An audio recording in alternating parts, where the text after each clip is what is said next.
Fraction of సెకండ్లో చేయి పట్టుకుని ఆపేశాడు ఆకాష్.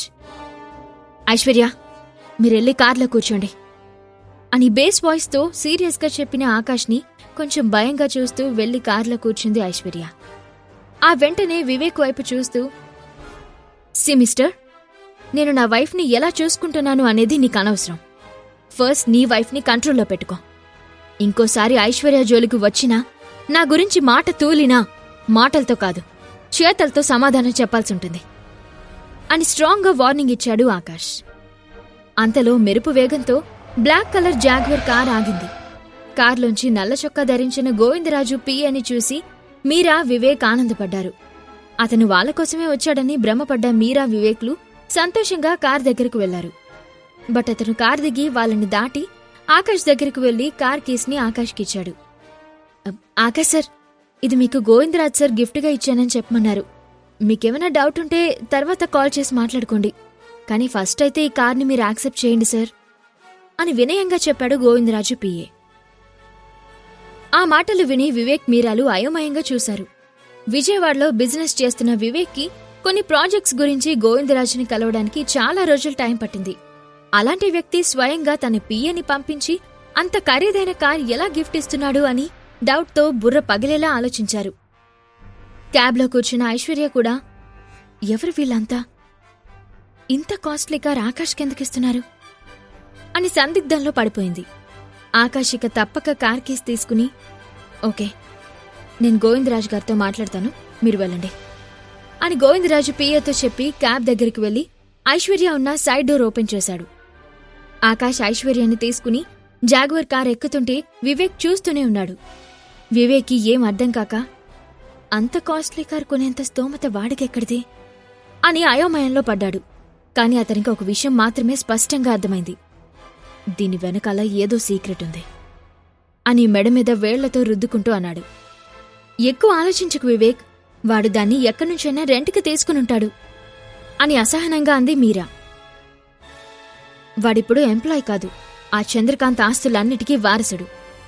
ఇంత పెద్ద కారు కొనడానికి అతనికి డబ్బు లేకపోవడమేంటి అని మళ్ళీ తానే అంది.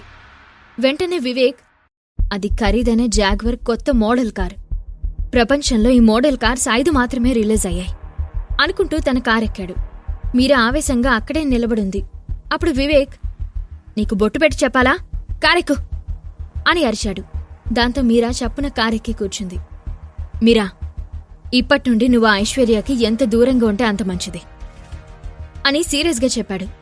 వివేక్ అలా అండంతో మీరా కంగారు పడింది. వివేక్ ఏ విషయాన్నైనా నిశ్చితంగా గమనించగల వ్యక్తి. గోవిందరాజు కంపెనీతో వివేక్ కంపెనీస్ చాలాసార్లు కలిసి ప్రాజెక్ట్స్ చేశాయి. ఇంత ప్రెస్టీజియస్ కార్ని ఆకాష్కి ఇచ్చాడు అంటే అందులో ఏదో మిస్టీరియస్ థింగ్ ఉంది అనుకున్నాడు వివేక్. అందుకే ఐశ్వర్య జోలికి వెళ్లకుండా ఉండమని మీరాకి ఇండైరెక్ట్ గా వార్న్ చేశాడు వివేక్. ఫ్రంట్ సీట్లో కూర్చున్న ఐశ్వర్య కార్ డ్రైవ్ చేస్తున్న ఆకాష్ని తదేకంగా చూస్తూ ఉండిపోయింది.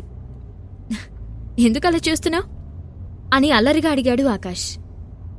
ఏమీ లేదన్నట్టు తల ఊపుతూ, ఇంకోసారి ఇలా చేయకాకాష్ అని తనని చూడలేదన్నట్టుగా తల పక్కకి తెప్పి చెప్పింది ఐశ్వర్య. ఇక నుంచి ఇంత కాస్ట్లీ కార్ని రెంట్కి తీసుకోకు, నా కోసం ఇంత ఖర్చు చేయాల్సిన అవసరం లేదు అని మళ్ళీ తానే చెప్పింది ఐశ్వర్య.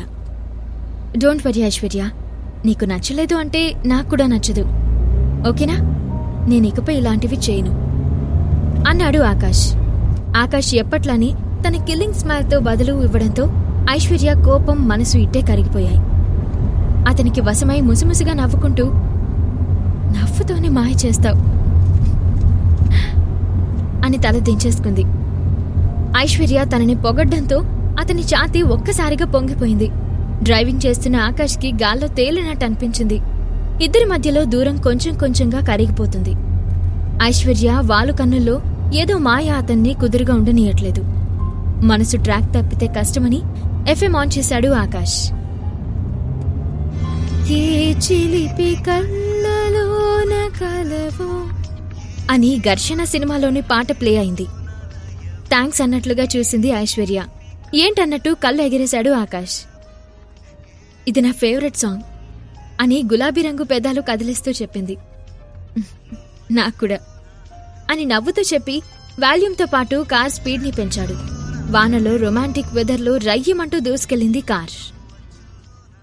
ఇంటికెళ్లి రాత్రి భోజనం అయ్యాక ఆకాష్కి గోవిందరాజు నుండి కాల్ వచ్చింది.